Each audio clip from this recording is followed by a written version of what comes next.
Hey, what's up, guys? X Morgan from My Spiritual Life. And I'm just feeling spontaneous, so thought I would shoot a video up here live tonight. We will see how this goes. Hopefully, technology is on my side. And yeah, I really wanted to talk about 3 things that I resent about Mormonism. And these aren't in necessarily any particular order. It's more just things that have been on my mind lately. Yeah, so I'm just gonna kind of roll out some thoughts and we'll just see where this goes. So, if you're watching live, comment where you're watching from and we'll just get this ball rolling. Anyway, the first thing I wanted to talk about is one big thing I resent about Mormonism that I've been realizing is a big deal to me still in my life is this aspect of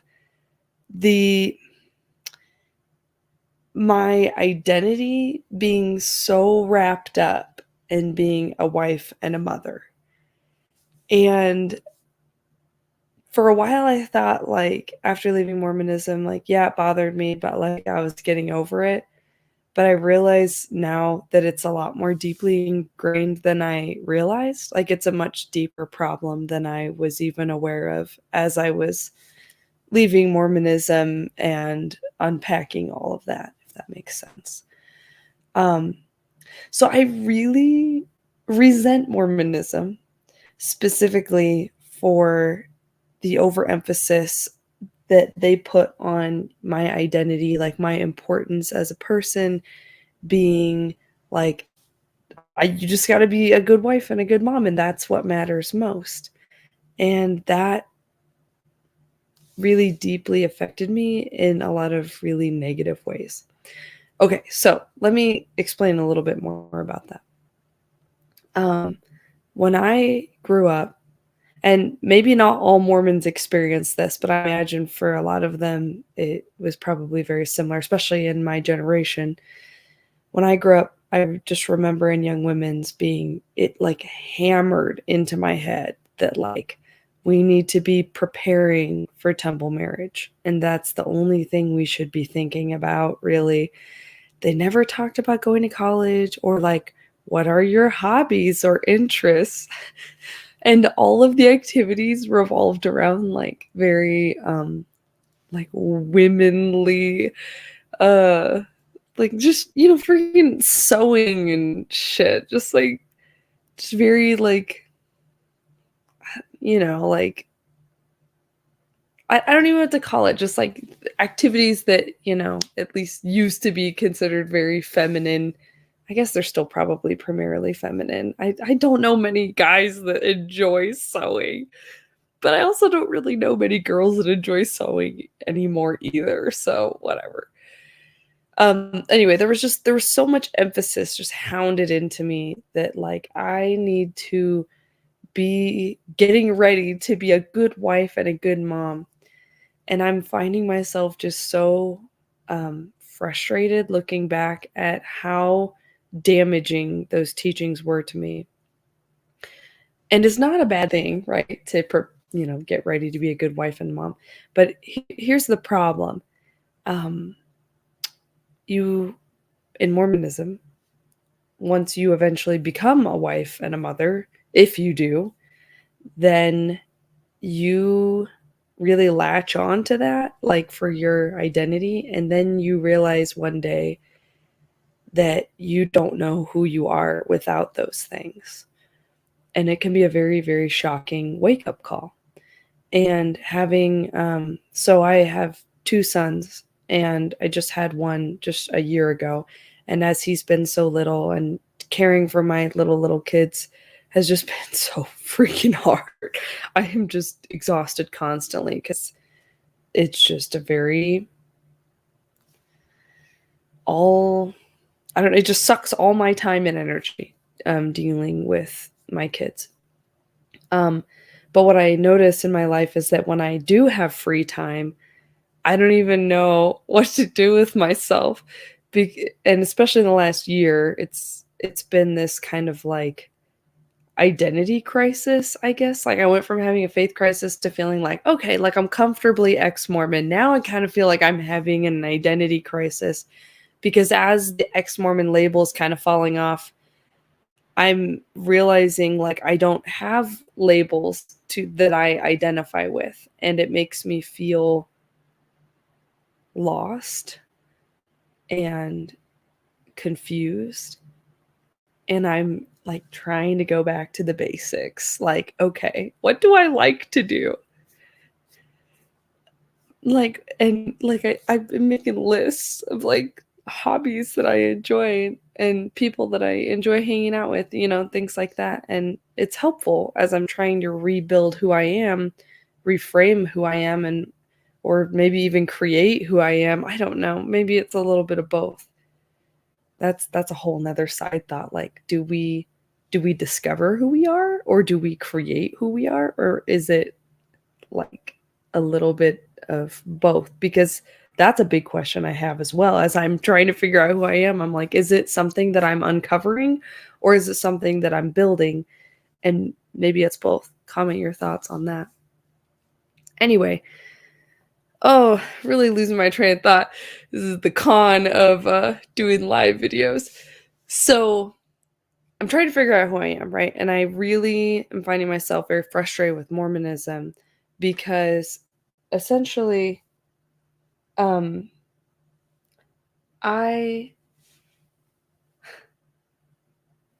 I feel like I never had a moment where I could just be my own person, right? Because in high school, I was super busy, super stressed out, super whatever, it just overwhelmed and super, you know, sucked into not just school, but Mormonism and all of that and all of the, I guess, identities I felt like I had at the time, like, you know, being Mormon and then also being a nerd because I was a huge nerd in high school.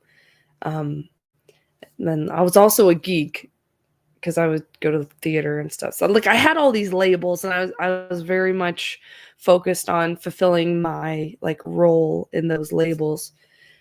Anyway,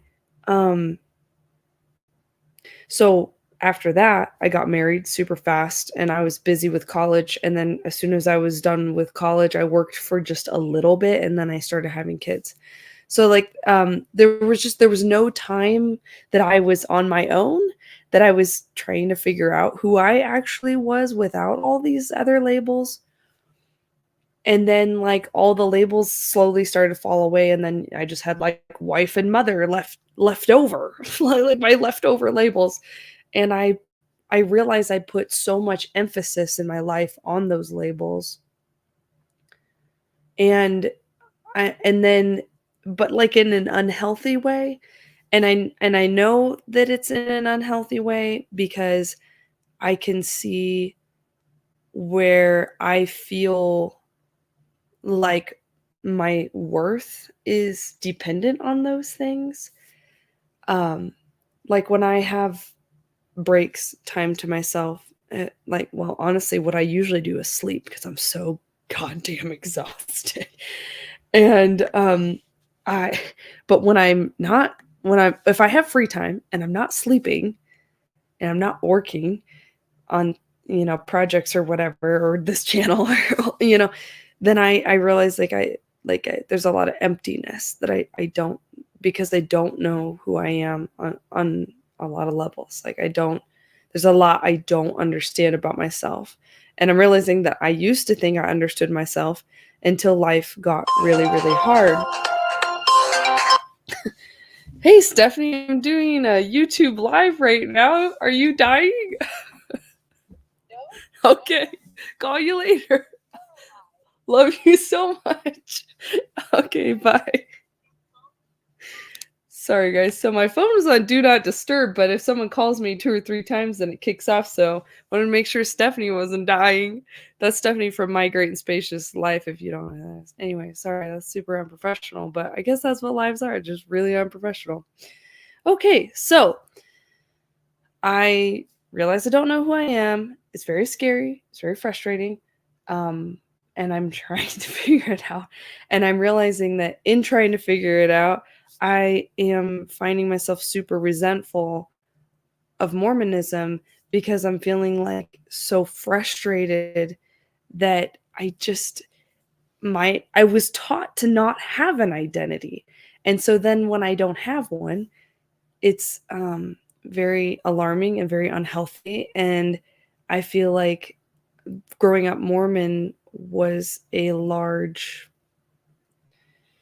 factor in that, and I think just like the way I was raised too, like there was a lot of unhealthy dynamics going on too. Okay, I want to read this comment. It's a little bit of both. There's genetics to talent and personality. Your childhood and culture will be a big part of your identity. You create yourself, what you build out of all that. I like that. It's like, okay, the cards are handed to you and you got to work with what you got. Yeah. I think as I'm trying to, navigate, like, what do I like to do? Who am I? What do I want out of life and why? And what should different things? It's like I'm also trying to figure out like the right way to approach everything. Like what is the right way to figure out what you like? And I guess so much of what I've been seeing last year is how much of my personality was always so Stephanie, I love you so much. Oh my god. So much of my personality was always dependent on either an identity that, was kind of placed upon me. Like I said, in high school, I was like a geek and a nerd and a Mormon, right? That's like the worst combination. I was okay. I liked myself, I guess. And then on the other spectrum of things, it was like I always felt like I had to fulfill this identity that other people perceived me as. Like some people think I'm funny, and if like I think that they think I'm funny, then I got to be funny, like to, I don't know, to get accepted, to belong, to like fit this mold. Anyway, I'm realizing as I'm pulling myself apart and trying to figure out who I am and what I want out of life, that there's a lot about me that I don't know. There's a lot about me that I don't understand. And also there's a lot about me that's a lie. Like there's a lot that I've throughout the years have felt like I've had to be a certain way or act a certain way or talk a certain way in order to be accepted or in order to, just whatever. And it's just very shocking. And it's a beautiful thing, but it's like a terrifying thing because I'm like, okay, once you start to realize how much of your personality maybe isn't congruent, then you can start to move forward because you can start to say, oh, I'm doing this thing because I'm afraid of this thing. And then you can say, okay, maybe that's not worth it and kind of change your perspective. But it's hard and it's exhausting. And I think I just didn't realize how much I was lying in the past. Like, and so much of it just boils back down to this teaching of like, who are you, And I think it was just so Stephanie says you could say fuck and have friends. It depends on what kind of friends you want to have. Okay, so Stephanie knows that the fuck word is one of my favorites. So she's just talking about, maybe you can speak the way that you want to speak and still have friends. Maybe you can be who you really are and still, have people that connect with you. And maybe if you're being who you really want to be and those people don't connect with you, maybe those aren't healthy connections to begin with. Which reminds me of skydiving. I haven't made a video about this yet, but I've been really wanting to. I went skydiving back in October. It was absolutely terrifying and really, really awesome. And what I noticed about skydiving was that it's just it's very similar to like going on a roller coaster or what are those rides where they like pick you up real high and drop you. Like it's the suspense. The suspense of the activity is what like is really, really difficult to deal with. Because like for the nights leading up to going skydiving, I like couldn't sleep because I was like, I could die.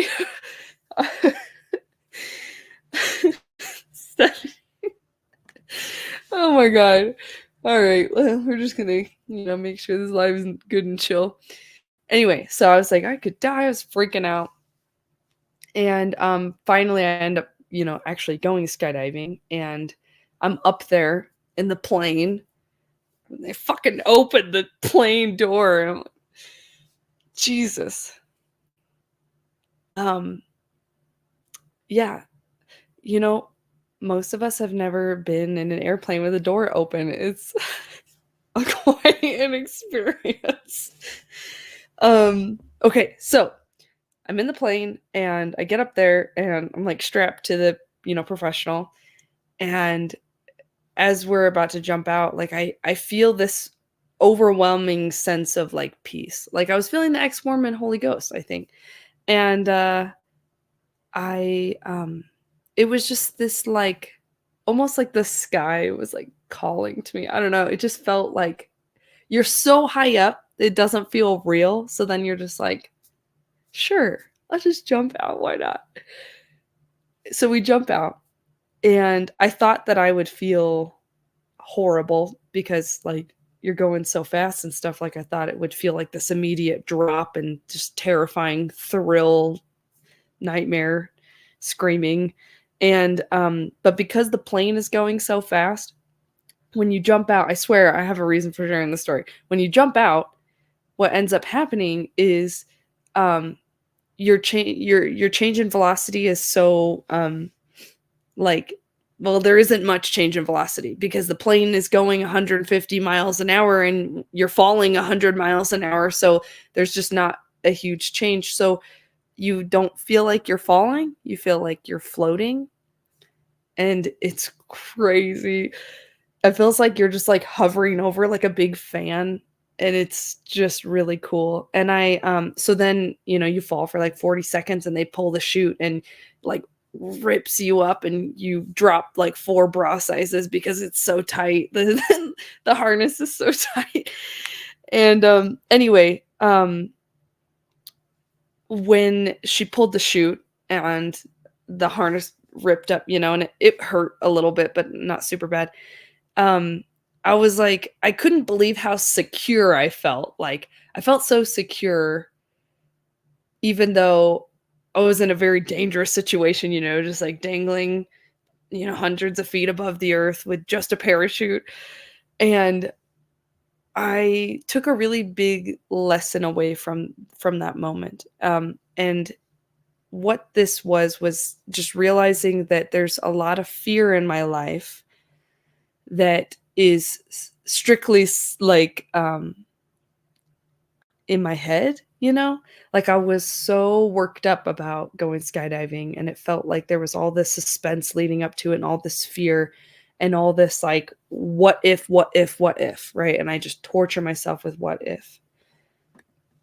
And anyway, after I actually did it, after I actually made that jump, I realized like it wasn't such a big deal, and I was safe. I was secure, and it was okay.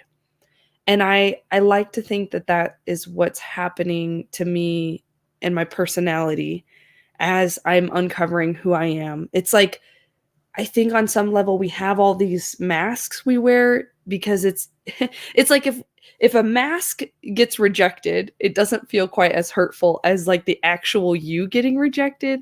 Because if you're vulnerable and honest and really yourself and you get rejected, that's going to hurt a lot more than someone rejecting like a facade. You can kind of just be like, oh, well, it wasn't actually me, like subconsciously. I don't think we do a lot of this very consciously. At least I don't. Anyway, but what I'm noticing is as I allow myself to kind of take that leap and kind of like let myself be more honest and be more me and, I don't know, be more goofy. I think I'm kind of a weird, goofy person. what I'm seeing is that there's a lot of people there to kind of catch me and support me. What I'm also seeing is that there are some people that they do drop off and they're like, that, you know, I'm not a fan of that. But then I remember that maybe that has less to do with me and more to do with them, because I shouldn't be trying to keep certain people in my life. I should be trying to be what feels right to me. And if trying to be what feels right to me isn't right for someone else, then like I need to let that go and not take over responsibility for it. Yeah. Oh, I love this comment. It's hard when your shelf crumbles to know what's normal or real anymore. Discovering who you really are can be horribly difficult, but it's totally worth it. That's what I'm doing. Love it. Also, John, loved your comment. I'm so grateful that our videos have helped you, which that's going to bring me to another tangent. A couple months ago when I spoke at Thrive, I had so many people that I was like driving to Thrive, which is an ex-Mormon conference, right? And I was the speaker at the ex-Mormon conference, which you can click. I have my speech recorded on the channel. I was on my way there and I was thinking, like, I wonder if anyone's going to recognize me from my channel. And I was like, no, probably not. And then, and then I was like, there's going to be like 150 ex-Mormons there. It would be weirder if someone didn't recognize me. And so, of course, there were people there that recognized me from my channel. And some people were just super, super sweet about it and like letting me know, like, your videos have helped me so much. Like, thank you. And this is another identity issue that I have. It's like when people thank me for my channel, like in person, because so much of this is like hard to grasp mentally, like putting these videos out there, it's hard to grasp that people actually, like real people actually watch them, because it's just such a strange phenomenon, right? Because I'm sitting just in my basement talking to my webcam. Anyway, such a strange thing to have these people like thanking me for doing this, and like thinking that it's helped them, and then feeling like this weird feeling of like,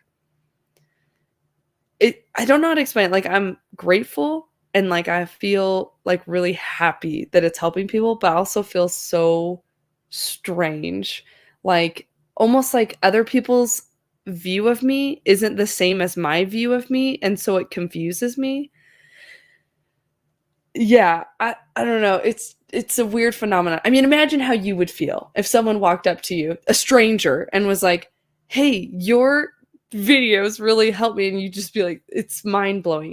It's like something that I have a lot of like reverence for, but also it's like uncomfortable in a way, because it's like I almost feel like I don't deserve it, you know? Because I'm like, I see all the things that are wrong with me, and that then I get so caught up in that as part of my identity that I'm like, oh, people shouldn't be nice to me. Identity stuff it's a bitch. um oh, let's see. Okay, so oh, wait, hold on. Let's see. Ant Hill said the speech is really great and funny. Thank you. I was so nervous. I was so nervous for that speech, but I was so proud of myself, because when I watched the video back, I was like, I didn't even fucking look nervous. I'm a hero. I was really proud of myself. It went really well. Let's see. I loved watching your Thrive speech virtually. I wish I could have been there in person. I would have fangirled so hard. Oh, yes. Thanks, John. I really appreciate that. Thank you. Anyway, okay, so skydiving, I think what it taught me was like, you just got to take that leap. You got to have that faith, and you got to realize that if people aren't there to catch you, maybe they're not the right people to have in your life. But it really did make me feel like more trust. Like maybe it is safer to be me, or to even try to discover who me is, than I used to think. Like, because of all that suspense and all the fear building up, like maybe it was a lot bigger deal in my head than it is in real life. Like maybe I can do this. Yeah, so that's that's the first thing I wanted to bring up, was why I resent Mormonism is for robbing me of my own identity, leaving me really stuck on like, you got to be a wife, you got to be a mother, you got to be a Mormon, as like these are essential parts of um, your identity, and you don't really exist outside of that. I think that's why there's so many Mormon moms that have this like really toxic, like, I just do everything for my kids and my whole life revolves around them and I don't care about anything else. Um, it's so unhealthy and it's scary, right? Because if you are teaching your kids that the number one best thing that they can do is to sacrifice everything they are for their kids, then like what are you guys, that you're not, none of you are living. None of you are really living a life. You're all just being martyrs. And I don't mean this to, I don't know, be like offensive, because I think it's very important to be, if you're going to be a parent, I think it's important to be a good one. But I think part of being a good parent is teaching your kids that their needs and their wants are important. And I think the best way to teach them that is to show them that your needs and your wants are important. Um, like, for example, last night, Stephanie and another friend came over and we had a jam session and it was amazing. That's one thing I've been discovering about myself is, I mean, I love pickleball, but I love music. I play a little bit of piano, a little bit of guitar, and I'm also learning violin. So fun. So we had a jam session last night. It was amazing. It made me feel so alive. Like just having those moments to remind myself like I'm not just a mom and I'm not just a wife is like vital to me right now. And it's like super, super important. Um, Aunt Hill said, that's where all the mommy bloggers come from.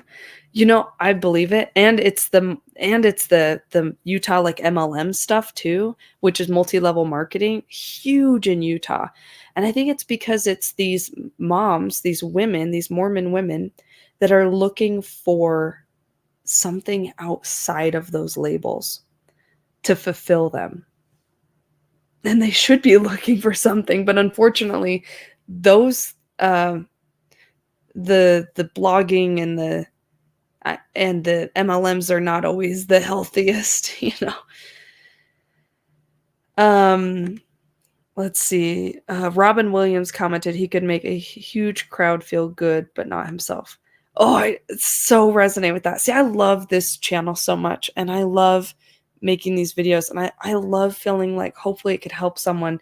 Um, Truthfully, the channel helps me a lot. It's very cathartic, and it gives me a creative outlet. There's a lot of positivity I get out of the channel, and engaging with people in the comments is super fulfilling.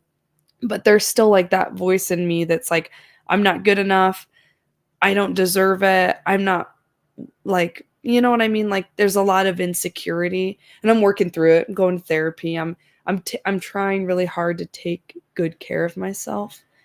Um, I journal a lot. I sit with my feelings a lot. It's gross. I hate doing that, but I do it because I know that I should and that it helps.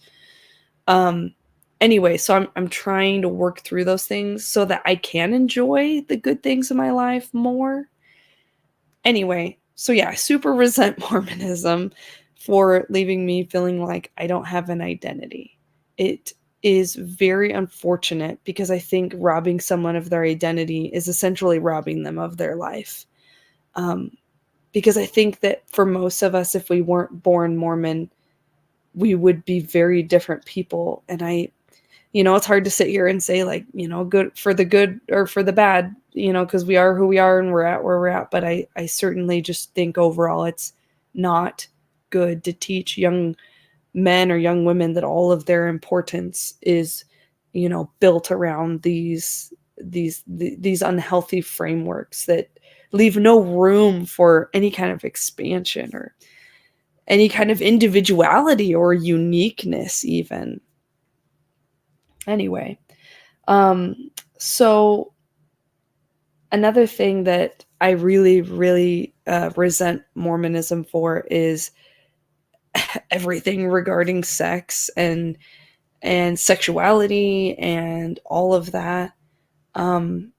I feel like I you know, I'm trying to I have some examples coming to my mind that I want to share, and I'm trying to decide if I should share them because I don't want to, not all of the stories are about me, it's, like, about other people, so I'm trying to decide if I should. Um, I've seen a lot of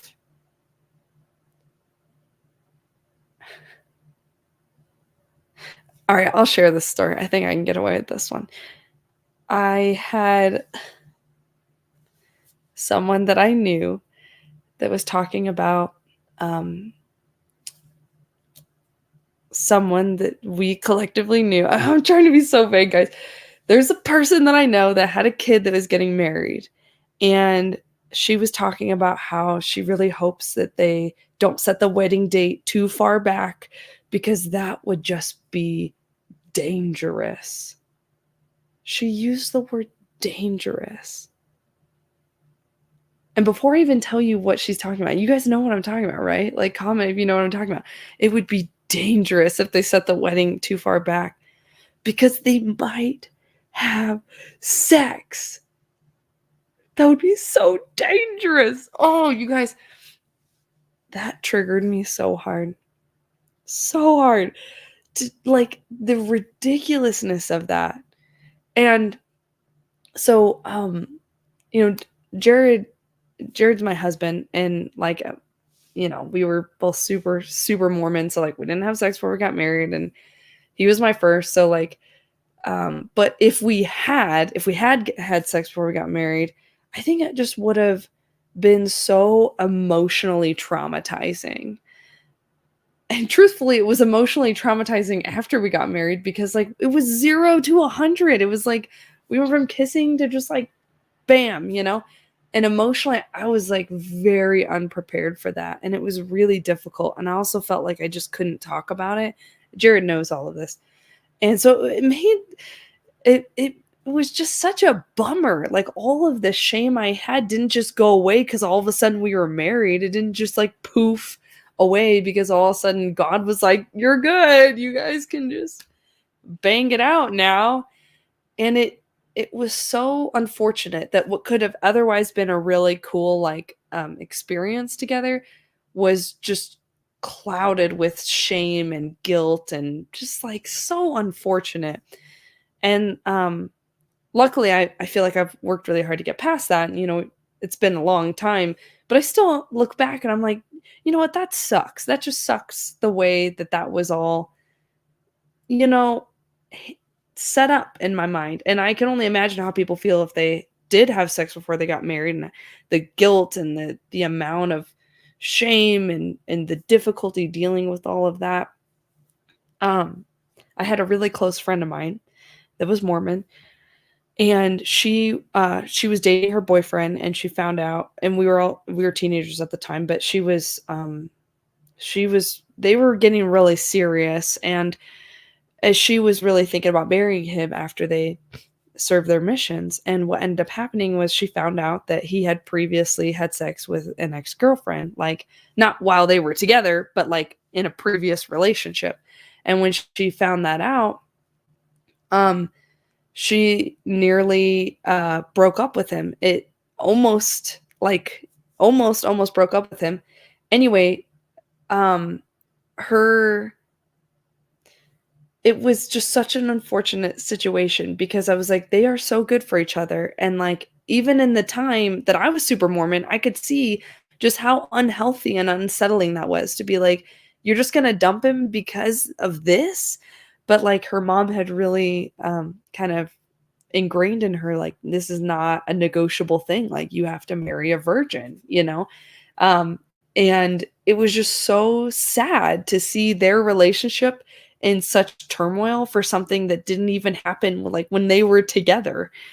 And, yeah, so just that's definitely a huge thing I resent about Mormonism, just feeling like I, had so much shame around sex that it really hurt my relationship and, just took something that was awesome and made it just so stupid. Okay, so I want to read some comments really quick. Mormonism really robbed me of my dating life for most of my 20s. I didn't date men till I left the church 4 years ago at age 27 because I believed the church was true and that I had to be celibate. Dude, John, I can't even imagine how hard that must have been. Like, that is just so, I mean, that, like, talk about robbing you of your identity, right? That is so core to who you are. And to rob you of, I mean, just getting to love people, like, getting to love someone deeply and romantically, getting to love someone as a partner is such a beautiful thing. I'm so grateful that I have that. I'm so grateful I have Jared. And yeah, it's just so sad. So yeah, you totally were robbed. Heidi, I was sent to the bishop by my mom because she found out I was French kissing my boyfriend. I was told the cupcake that I was told I was the cupcake that had everyone's fingers in it. Oh my God. So if you're not familiar with that kind of story, like, a lot of us in Mormonism were taught lessons growing up that, like, if you have sex before marriage, then no one's going to want you. It's like you're a chewed up piece of gum or a cupcake that someone already licked, and, like, no one's going to want a licked cupcake. It's just, like, horrific. Like, oh my God, like, so much, like, worthiness dependent on, like, your sexuality and sex. And you know what's crazy to me about it too is, like I think about, so, like, I'm agnostic right now, and I think about, like, okay, so if God exists, right? And I would like to think he does, but I don't know. If God exists and, like, he created everything, right? He, like, atoms, and he created the planet and life being able to be sustained and created again, like, and just incredible, like, and the universe and the planets and the stars and if you didn't know this, space is expanding and we don't know why. He created that too. Don't know what's up. All of these things are so complex, and then to to sit here and just be like, and God doesn't want you to have sex with someone of the same sex, like, just, like, it sounds so petty. Like, this is the guy that created life and he cares about where you put your dick for some reason. I don't get it. And, like, I know some Christians will say, things about this, but I'm just like, maybe God cares about that, but if he does, I think that's pretty shitty. I don't get it. I don't get why he would give a shit about that. I would hope he had better things to worry about, like how space is expanding and the sun is gonna explode. I don't know. Okay, John had a PS. I told myself for many years I'd rather kill myself than date men because the church's doctrine made me feel like I'd basically be dead if I left the church and dated the same sex. Dude, if you haven't seen David Archuleta's most recent live he did on Instagram, you have to check it out. There's a link to it in one of my most recent videos where I talk about David Archuleta. He came out and basically said the same thing. Like, the doctrine, what it teaches right now to young men and young women is that they're better off dead than they are, living a gay or homosexual life. And they don't explicitly teach that, but they teach it through kind of this notion of, like, you are sinning by being gay. So, like, you have to just be alone and be celibate. And, like, no one wants that. So then they just feel like, holy shit, like, I'm fucked, Other sheep said, other sheep, I love the other sheep name. How weird is it growing up thinking it's normal for 12-year-olds being asked if they're morally clean?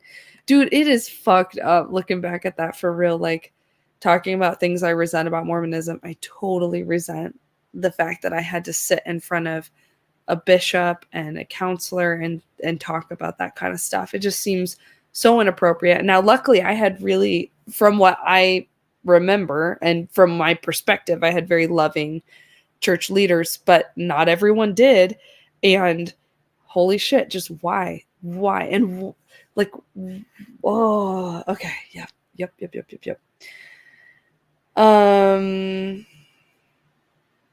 Okay. Heidi said God could have come up with a better system.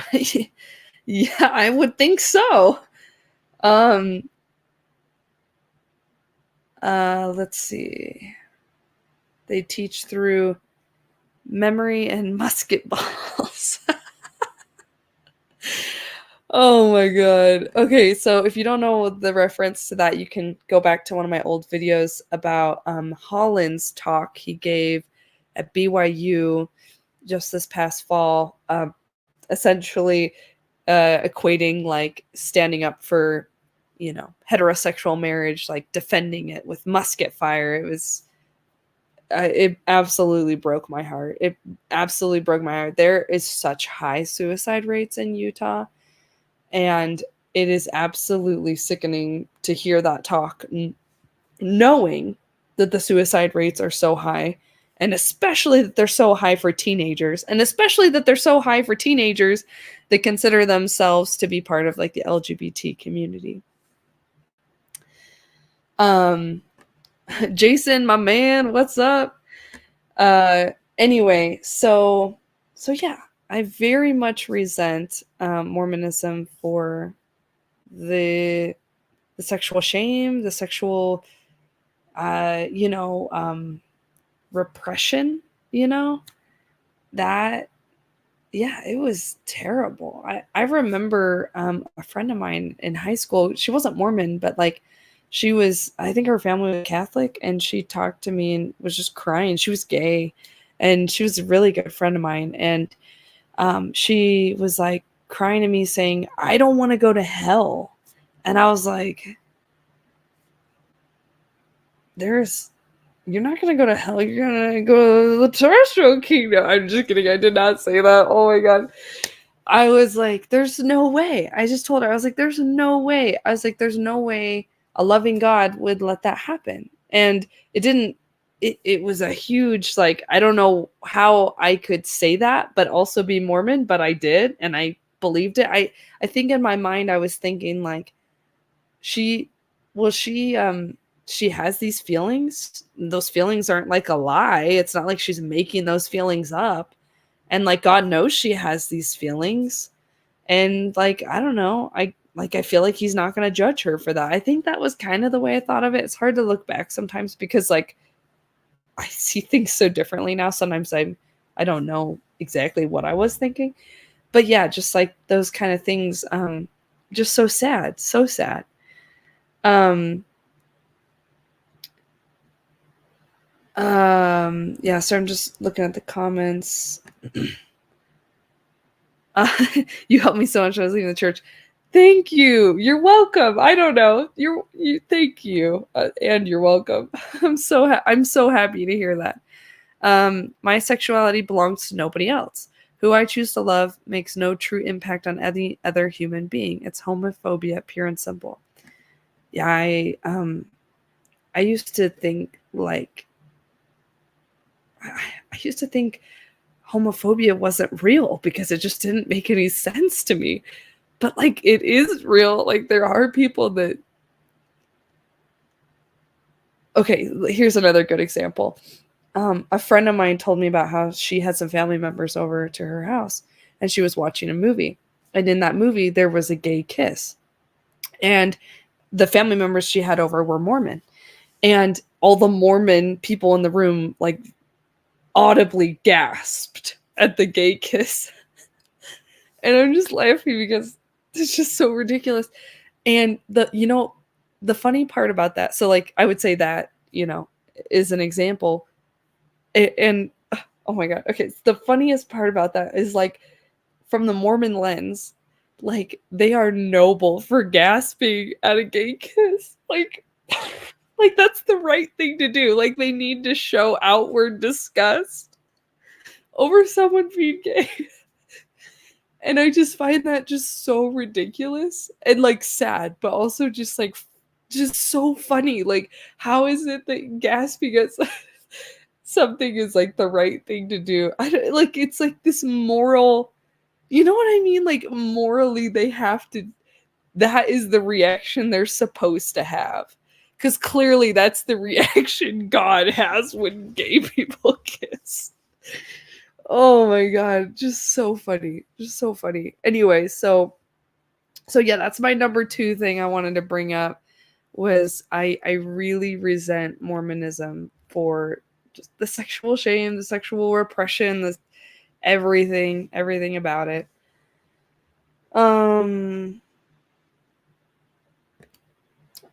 AE said my dad is literally like that and talks crap about gays after. That sucks. I know it's so hard to, it's really, really hard to like see that now. I think if I were to see it, I would probably call it out, and I just don't. My sorry, sometimes I want to tell you things, but then I'm like, I can't talk about certain family members out of respect, and then I'm like, and then I lose my train of thought. Okay. John, long live the gay kisses, hashtag gasp.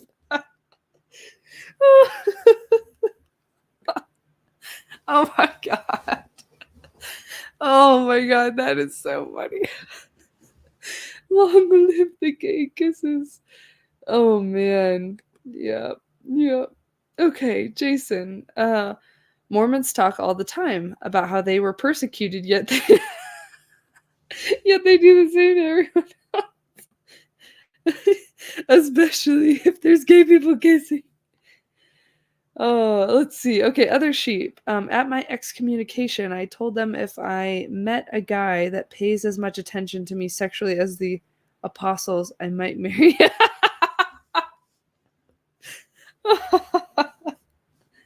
Oh my God, you guys are cracking me up tonight. Oh, that was such a good.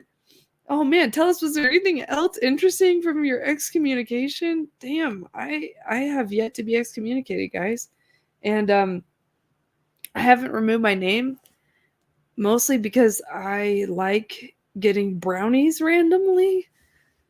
And also because I want to use the church building to play pickleball. So, I gotta do what I gotta do.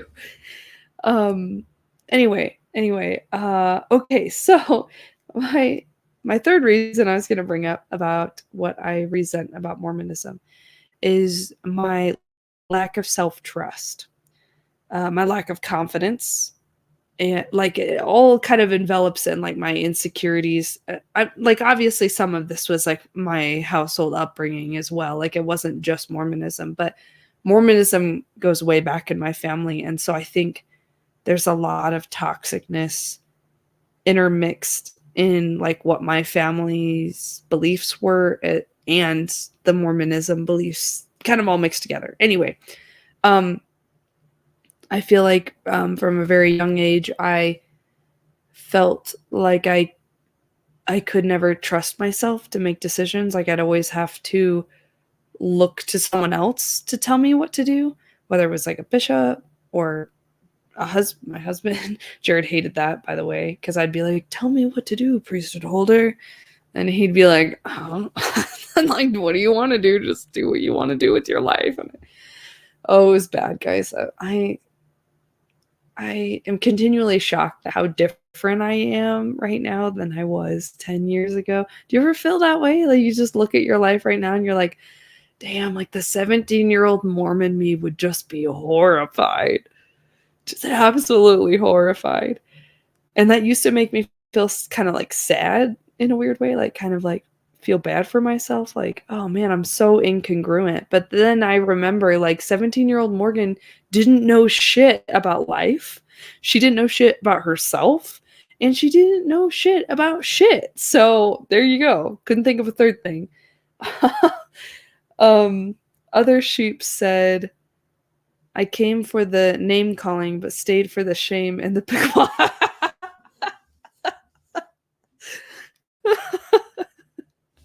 Oh my God, you guys are killing me tonight. Holy shit. I've never seen Other Sheep or John before, but you guys need to get on these lives more. You guys got me rolling. Okay. So, oh, where was I talking about? Yeah, just the lack of confidence, lack of self-esteem, and it all kind of rolls into the lack of identity, just like not being able to be my own person, not being able to, you know, live life in the way that I wanted to. I didn't even know what I wanted. That's a big problem for me still, but I'm getting a lot better about it. Is like, what do I want? Like, how do you even figure out what you want in life? Because it's all so muddled, because so much of the way I see the world is through this lens that I was given, which Mormonism, and then also like things from my childhood. um AE said, I really want to see more cringe binge so bad. I'm going to make that happen for you. You're right. We need to have a cringe binge. Um, comment, uh, if you guys have stories to share for a cringe binge, comment them on this video. I'll come back and check it before I make it. Not in the live chat, though. Comment it on the actual video thing, video comment section. Okay, Heidi said, I question my choices often, but not as much as I used to. When I left the church, even picking out clothes made me worried I was choosing wrong. Oh, man, that is such a toxic thing, right? It plagues my existence so bad. This feeling of like I'm doing things wrong, or I'm going to make the wrong decision, and I get so freaked out. One thing that I do that really helps me with that, which might sound really silly, is that I often will try to carry things out to like the worst case scenario. So I'll be like, oh, what's going to happen like if I forget to I'm trying to think of it like an actual recent example.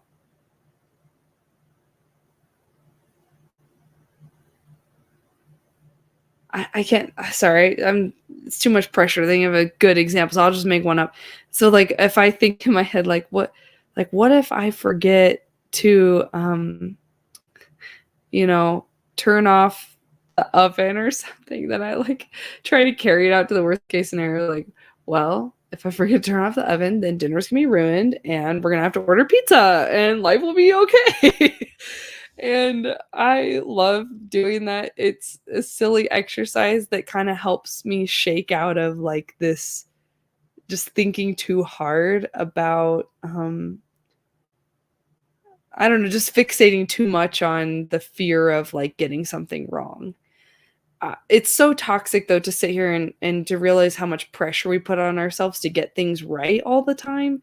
I'm super bad about it. And I think that it's so dangerous because if you have all this pressure to get things right, then one, you're either going to procrastinate, two, you're going to offload your decision making, which is not healthy because you don't want to be living someone else's life. So you shouldn't let someone else make all your decisions for you.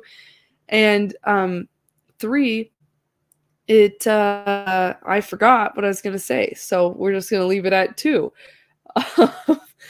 Let's see. John said, total tangent. My favorite video of yours is the Holy Ghost parody. Freaking hilarious. My favorite Stephanie video is the Nelson Trump. Okay, I gotta say that Holy Ghost thing is probably my favorite thing I've ever posted on the channel, and it is totally underrated. So everyone go find it and share it.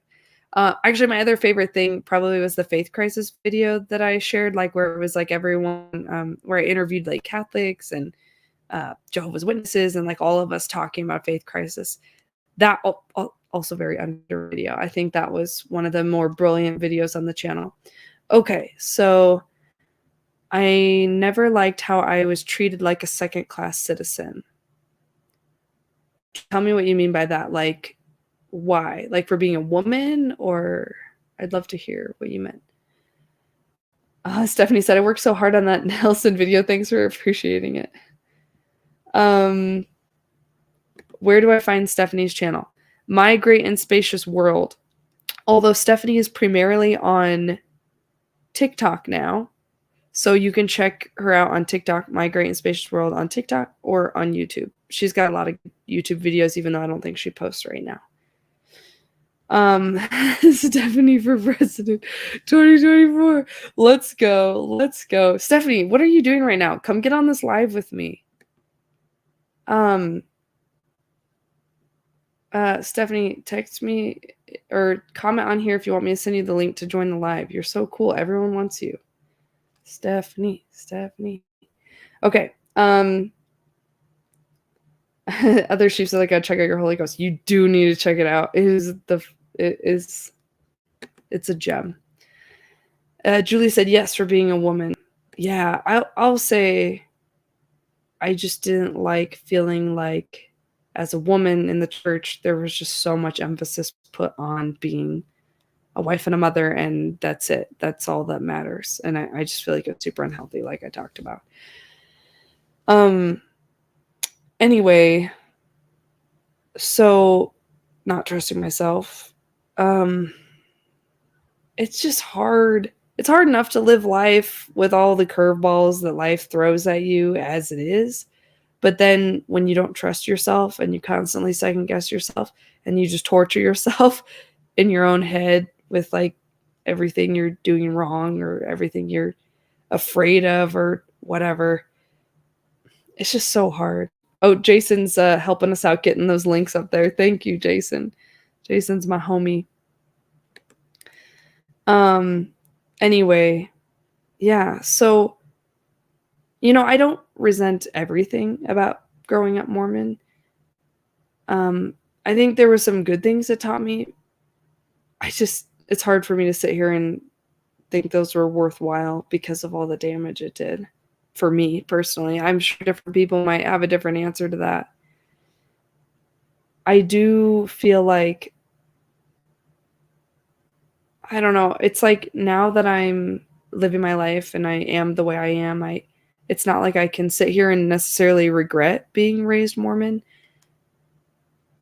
even though I feel like it was super unhealthy. I guess one thing I'm grateful for is that having my faith crisis has really opened me up to figuring out who I really am. And I feel like it set me on this path of finding myself and understanding myself and not just trusting people implicitly, or trusting information implicitly, like information I'm given, or trusting authority figures implicitly. But, maybe I wouldn't have done any of that if I weren't raised Mormon. I guess it's really hard to say.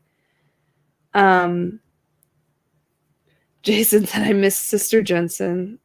It's true. It's true. We got to get Sister Jensen in here. I'll have Sister Jensen come and help me do a cringe binge, and we'll just get it all out of our system. Heidi said, this is why channels like yours are important. We see, we feel all these things, and we know we're not alone. Yeah,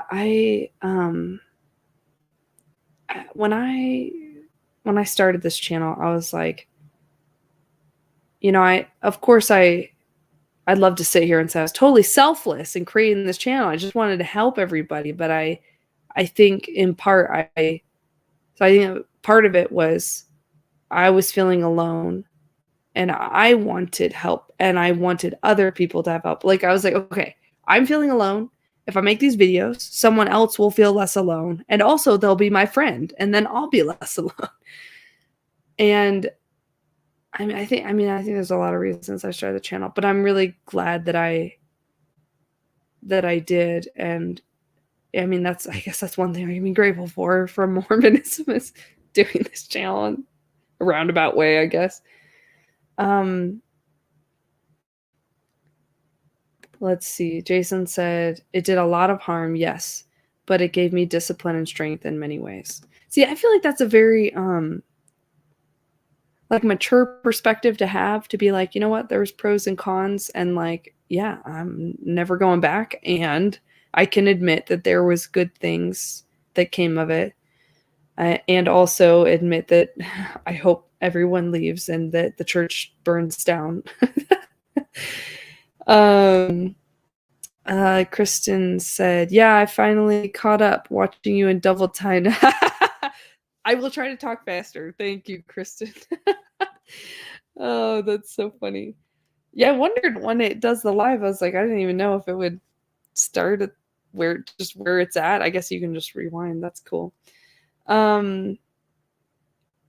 Okay. Julie said, in my family, my father treated me and my sister so much worse than my brothers. That sucks. That is super shitty. That's a super shitty thing of your dad to do, Mormon or not. That was just a super shitty person thing to do. Even the callings that women held in the church were never as good for women in the church. Yeah, for sure. It's just so stupid.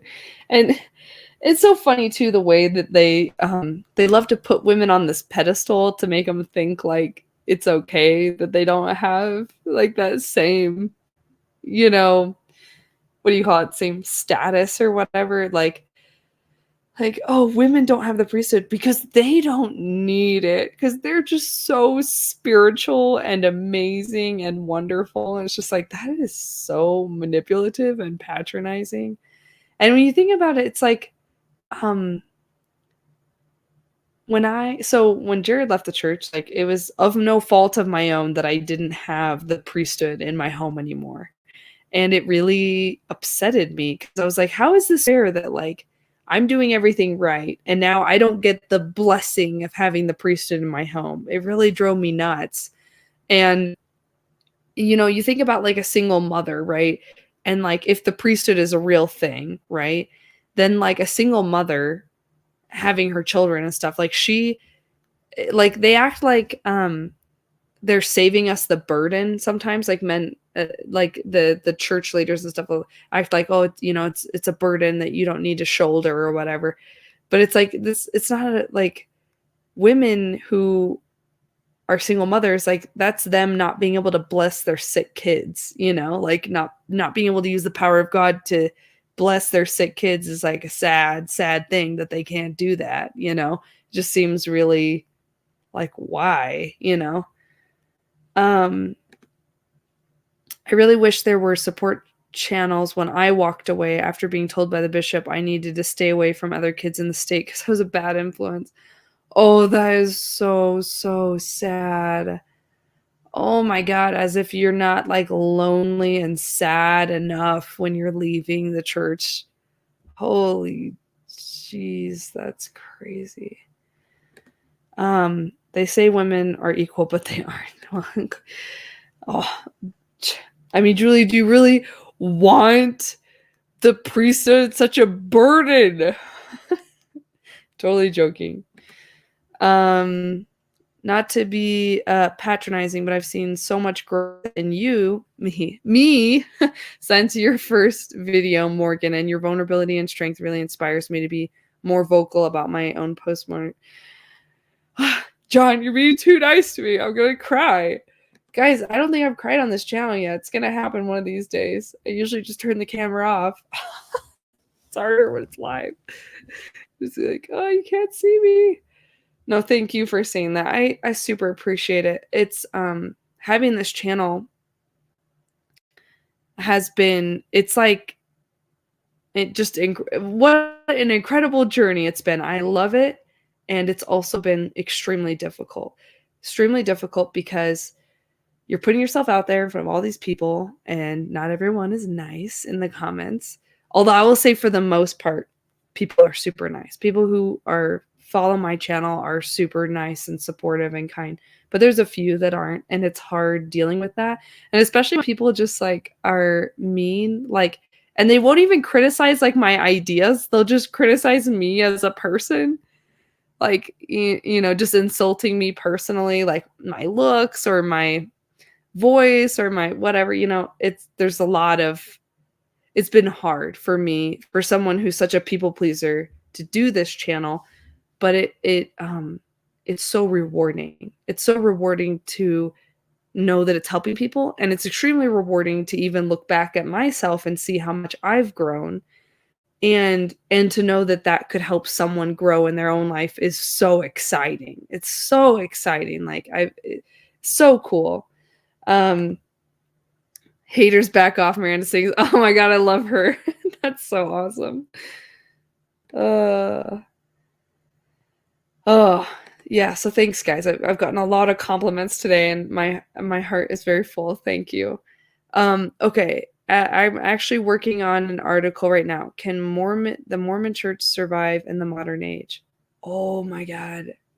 You better you better come on this channel, talk about that. That is awesome. I would love to hear that. Um, Heidi said, "Yay, Tarot! I became a pagan, which after I left the church, it helped me claim my sovereignty over my life. No middlemen needed." There you go. You went and got the priesthood yourself. That is so awesome. Let's see. Julie said, "I just remember my dad used to claim he held the highest priesthood, it was something, like it was something. I came to know it doesn't really mean anything." Jason, thank you. Thank you. Yeah. So, man, it's, the crazy thing about leaving a high demand religion is there is no experience in life that is like it. Like, people who have never left a religion will never get it. They'll never understand it. They'll never be able to wrap their head around it. And when you try to talk to them about it, they might be interested, but they don't get it. And it's just an incredibly unique experience to really feel like you're just actually stepping out of the matrix and trying to figure out what life means and what your purpose is and who you are, and all of that. Trying to unpack all of that as an adult is messy, but it's also very beautiful and very exciting. Yes. um in the comments, priesthood is just an imaginary power, may as well be the force. Use the force. I love that. Oh man. Yeah. Anyway,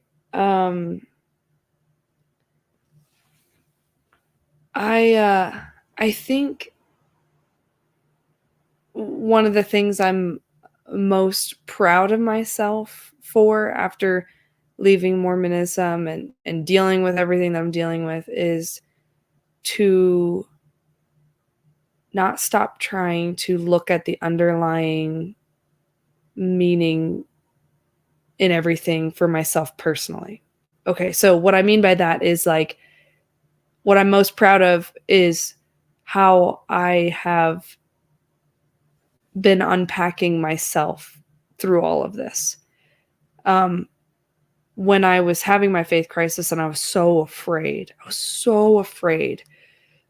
so scared that the church was true, and I was so scared that it wasn't true, because it being true meant that things I didn't want to be true were true, like things like, being gay is wrong. I didn't like that, stuff like that.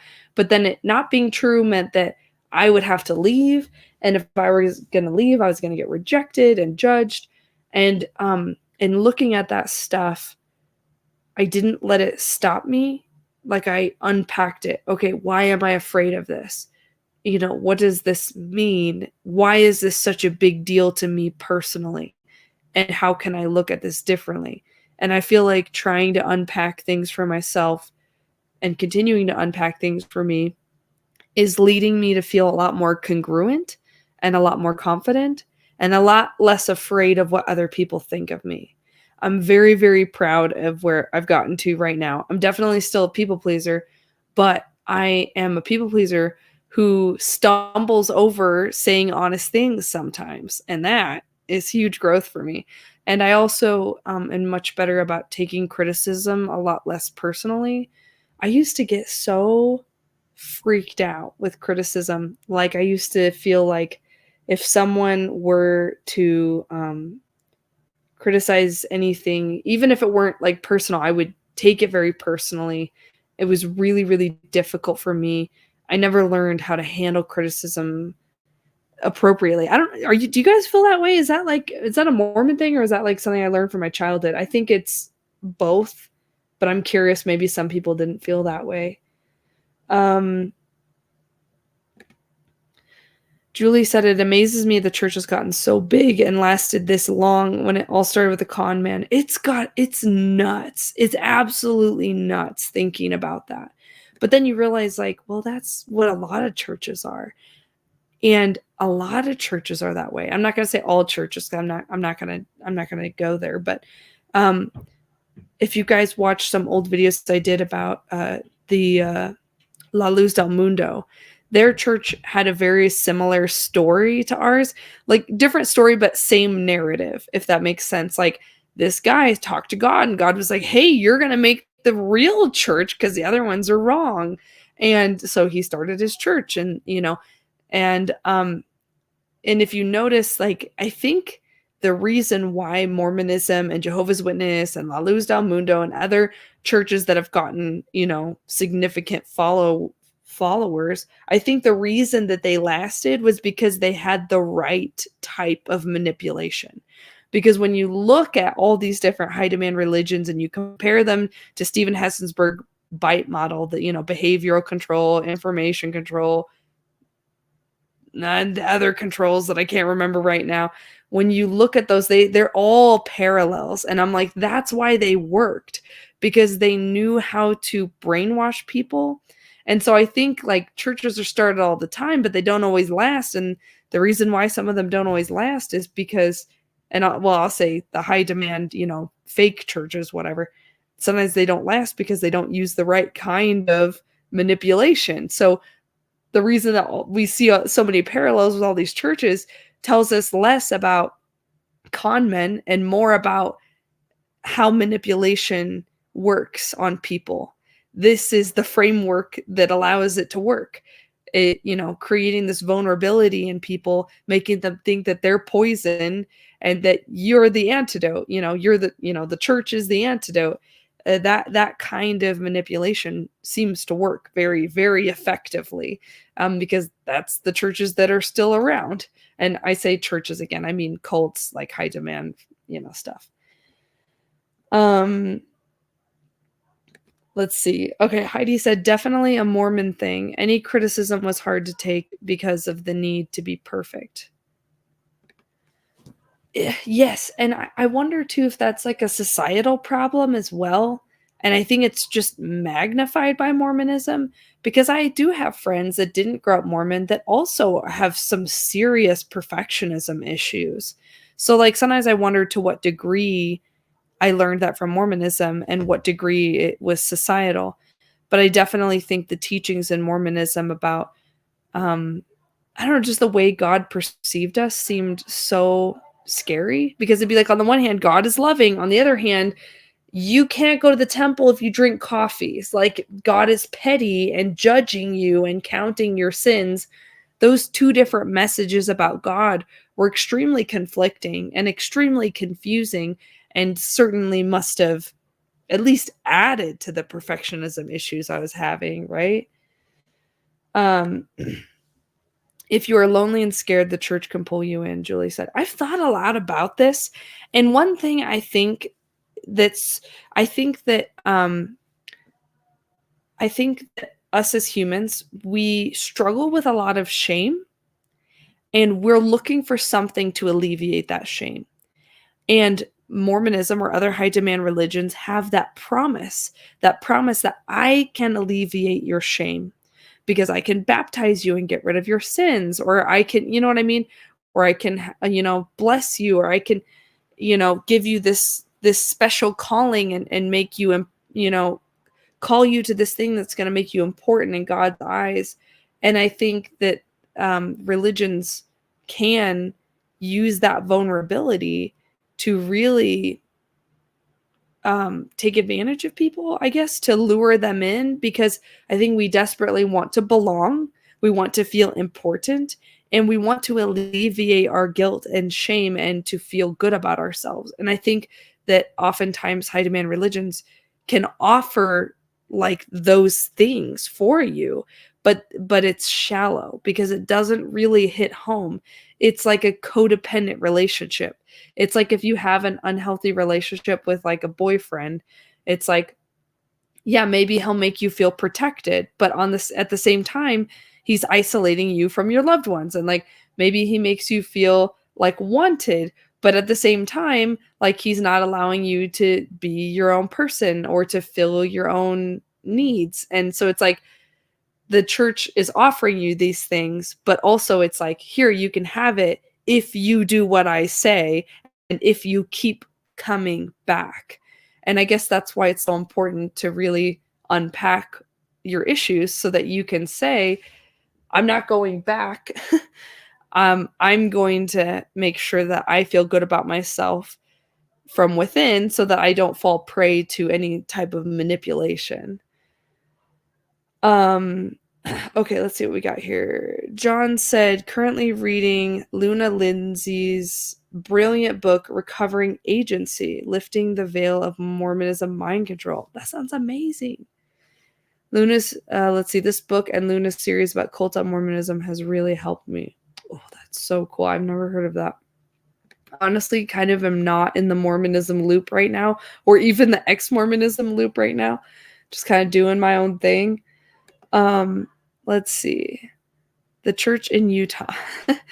The whole message of the gospel of Jesus removes shame by giving us honor and clearing our conscience. Mormonism only adds shame. Yes. Okay. Anything else?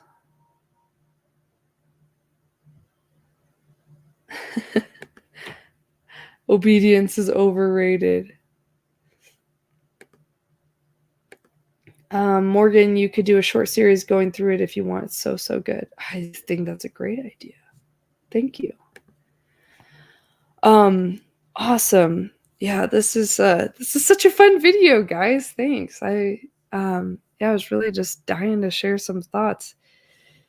I'm just in my life right now. I think I'm really trying hard to tear down the old labels so that I can figure out who I really am, start some new labels.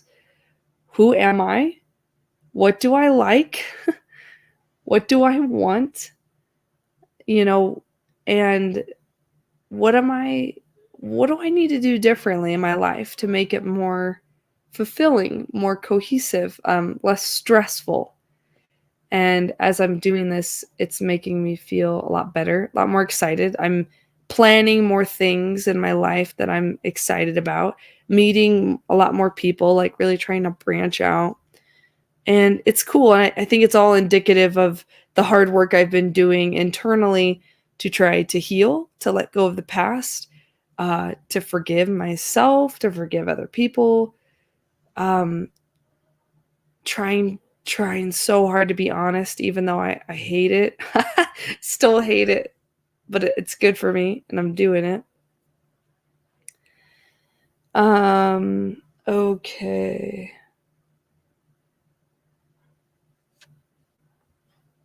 Into another call.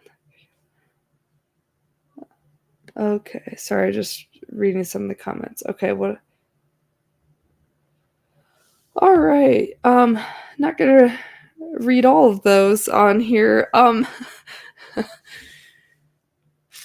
right. So, thank you guys for joining this live. I am proud of myself for trying to heal and trying to move forward, trying to figure my shit out, and proud of you all for doing the same. Any last minute comments, and then I will get out of here and hopefully do another one of these in a bit. We love you, Morgan. Thanks for being so honest, expressive, and real in this video. Being so interactive with the comments. I love and respect you even more.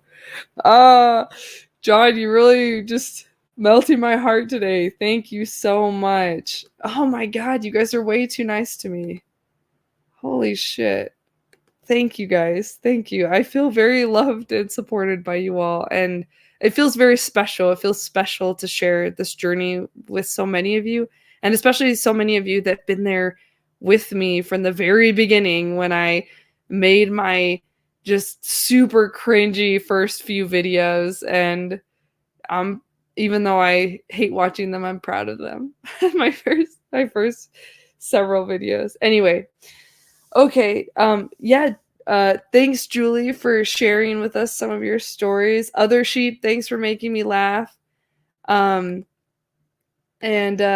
yeah, Kristen, glad we caught you today. Anyway, everyone, have an awesome night.